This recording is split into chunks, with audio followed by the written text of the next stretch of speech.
Hello YouTube, this is Richard, founder of ShortTermRentalSecrets.com. I've seen all sorts of crazy, horrific images and thumbnails with blood and party scenes and disaster scenarios all over YouTube talking about nightmares on Airbnb. I don't know how true they are, but I can tell you that the thumbnail filled with graphic images and blood and all that sure captivates people's interest. I just don't know if it's real. What I do want to share with you today is my worst experience that I've had in the years that I've been a host. It just happened to me, so let me explain to you sort of what happened and how you can prevent something like this. The person made an inquiry. It was for a late check-in on the same day, which instantly got me a little bit concerned or nervous, like who really needs to travel and doesn't have a hotel or a place to stay and is coming to do something that's normal, unless there was a backstory to it, like my house flooded or the hotel canceled or something like that, which there was none. So I was instantly a little suspect. I was about to turn down the reservation or at least ask more information when the instant booking came in. And at that point, I kind of thought, well, let me suspend my gut feel and just go with the flow. I've had really great success over the years with Airbnb and I've never had any problems with it. But I did have this little inkling that something was weird when it was a late night check-in on the same day. And I just, had a question mark around it. When I came back 2 days later and my maid was down cleaning, I asked her, how does everything look? And she said, oh boy, you haven't seen it. And I said, no, I haven't seen it. And she said, well, it's a real mess. You need to come down and take a look at it. And so I went down and I took a look at it. And it was clearly evident that all of my house rules had been broken.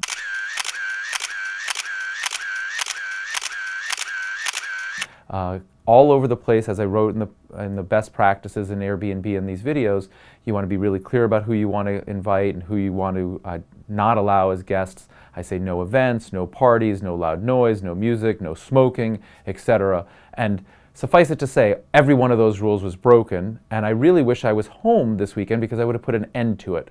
As I said, instant book, I was away, I had no knowledge, I had no contact, so there was nothing I could do about it. This was after the fact. But it was clear and evident that there was a party that was there. I was really not happy. I felt completely violated and taken advantage of, and it was just a really bad feeling. And granted, there was nothing terrible. Everything is fine, everyone is fine, the police weren't called, the neighbors weren't disrupted.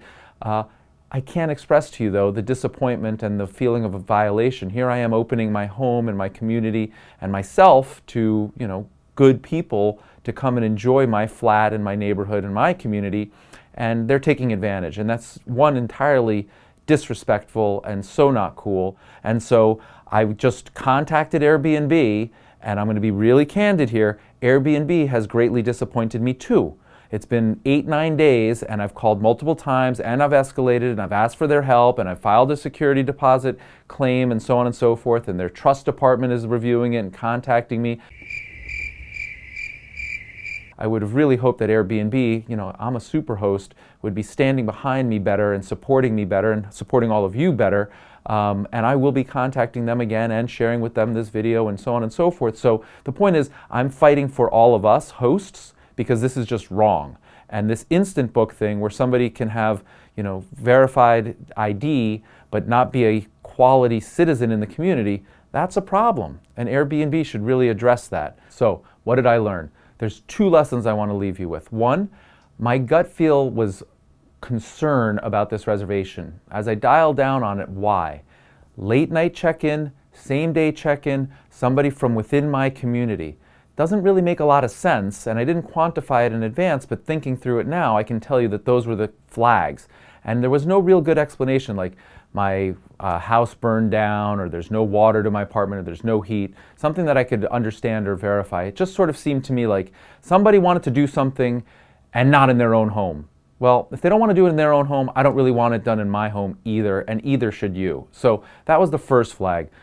Same day, late night check-in, no good reason, and from the community. I encourage you to avoid that.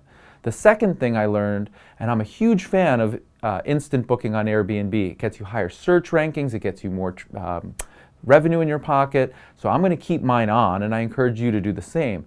But what I learned when I did call Airbnb is that they have a policy that allows you 3 penalty-free cancellations, such that you can cancel without any questions asked and it doesn't affect your account or your superhost status. I encourage you to know that there's 3 strikes and use all 3. You'd rather be safe than sorry. I hope you found this helpful, and just to be really clear, I'm all about Airbnb. I'm a super host. I've got multiple properties. This doesn't affect my outlook at all. It's just a little hiccup and a bump in the road, and really a way for me to learn from it. So I view this as a positive thing, an unpleasant yet positive thing, and I hope you do too. This is all about transparency and honesty. You've heard me criticize Airbnb on this video. This is legitimate and transparent. There's no nonsense here, no BS. But in order for you to learn and grow, use my experiences, please. Go ahead and subscribe to the channel. We're going to continue to make a lot of content about my daily experiences and how you can optimize your growth and your revenue. And I hope you found this helpful. Go ahead and subscribe. Happy hosting, and I'll see you soon. Thanks so very much. Have a great day.